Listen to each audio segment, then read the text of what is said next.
Well, hey, kids, it's Joshua again. I'm back again, yes. Just when you thought it'd been too long, I go ahead and read another fucking chapter and make another fucking video. Today I'm at the Capitol. Yeah, that's right. Check it out. I know, whoop-de-fucking-do, huh? The Utah State Capitol. Anyways, I thought I'd decided to do one on Capitol Hill, so fuck it. Now where I left off, I do believe, of course, before I even go on, that's right, bumper music. Okay, sweet. Where I left off with Numbers, chapter 18, I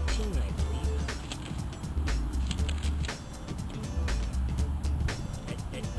Getting there. Getting closer. Alright.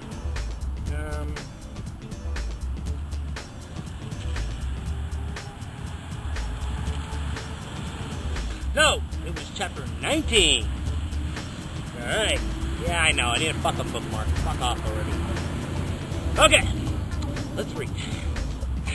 The paraphrase is, the water of cleansing. Verse 1. The Lord said to Moses and Aaron. Verse 2.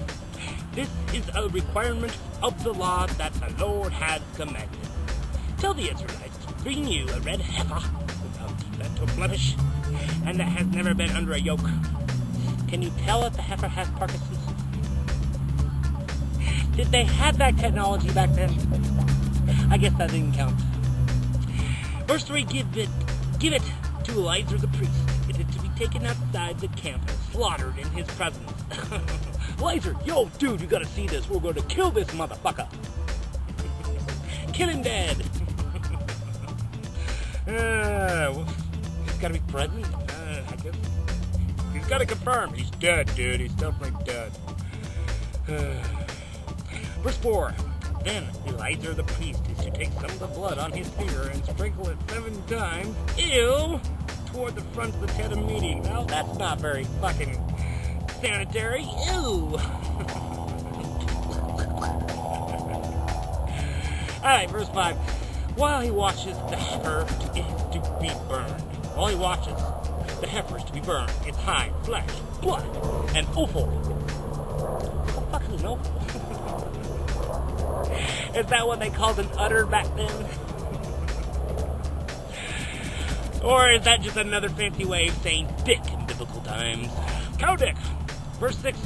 The priest is to take some cedar wood, hyssop, and scarlet wool and throw them onto the burning heifer. Put a little more lighter fluid on there. Yeah, get the goddamn gasoline out of the garage. Put it in there. Verse 7. After that, the priest must wash his clothes and bathe himself in water. He may then come into the camp, but he will be ceremonially unclean until evening. That's right, the sun makes you dirty. Fuck. Verse 8. The man who burns it must also wash his clothes and bathe with water, and he too will be unclean until evening.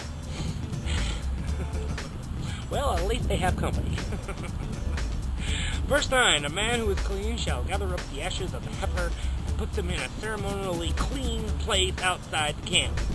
I apologize if you're hearing wind right now. I cannot help it. They shall be kept by the Israelite community for use in the water of cleansing. It is for purification from sin. I think it's kind of nasty myself. Purification from sin, definitely begging for an infection. Verse 10, the man who gathers up the ashes of the heifer must also wash his clothes, and he too will be also unclean till evening. Hey, a few more and we can have a poker game. The unclean! All bets are in! This will be a lasting ordinance, both for the Israelites and for the aliens living among them. Oh, hooray for the grave.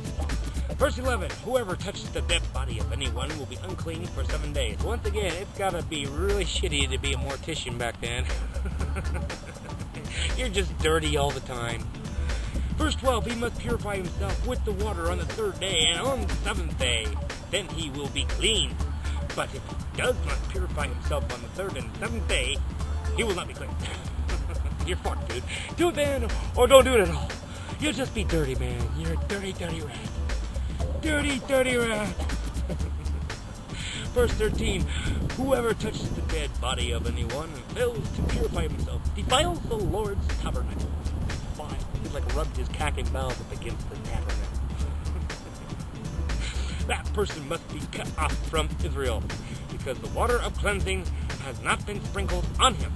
He is unclean. His uncleanliness remains on him. Well, what the fuck else is it going to remain on? The guy who had a bucket of mud behind him. Verse 14, this is the law that applies when a person dies in a tent. This is a specific law, just in case you die in a tent. Not in a house, not an outback, nope. Anyone who enters the tent and anyone who is in it will be unclean for 7 days. Every open container without a lid fastened on it will be unclean. Oh. All this shit was going on back then, too. Dude, your dew is no good anymore, man. You let the cap off. Verse 16. Anyone out in the open who touches someone who has been killed with a sword, or someone who has died of natural death, or anyone who touches a human bone or grave, will be unclean for 7 days. Anyone who touches... Verse 17, for the unclean person, put some ashes from the burnt purification offering into a jar, and pour fresh water over them. Like there's gonna be any fresh fucking water back then. Define fresh biblical times. Verse 18, then a man who is ceremonially clean is to take some hyssop, dip it in the water, and sprinkle the tent and all furnishings and the people who were there. He must also sprinkle anyone who has touched a human bone or a grave, or someone who has been killed, or someone who has died a natural death. What? Anyone who has touched a human bone or grave. Fuck. Is that before or after they're dead? That's everybody. Shit, I gotta sprinkle you all. Need semi-automatic blood sprinkling. The man who is clean is to sprinkle the unclean person on the 3rd and 7th days, and on the 7th day he is to purify him. Alright, I already read this one once, but what the fuck? Thanks again. I didn't quite get it the first time. The person being cleansed, must wash his clothes and bathe with them, with water. And that evening he will be clean. Verse 20. But if a person who is unclean does not does not purify himself, he must be cut off from the community, because he has defiled the sanctuary of the Lord. The water of cleansing has not been sprinkled on him, and he is unclean. You are a dirty rat. You dirty, dirty rat. Verse 21. This is the lasting ordinance for them. Oh, them. Them? Them. Over them. Over there. Both guys. Them. Them guys. The man who sprinkles the water of cleansing must also wash his clothes. And make sure you use fabric softener. And anyone who touches the water of cleansing will be unclean till evening. Verse 22. Anything that an unclean person touches becomes unclean, and anyone who touches it becomes unclean until evening. What the fuck is with the fucking speciality with the evening? I don't get it. No, I really don't. Well, kids. Once again, this has been Josh, and this has been the Bible and an Atheist point of view, dude!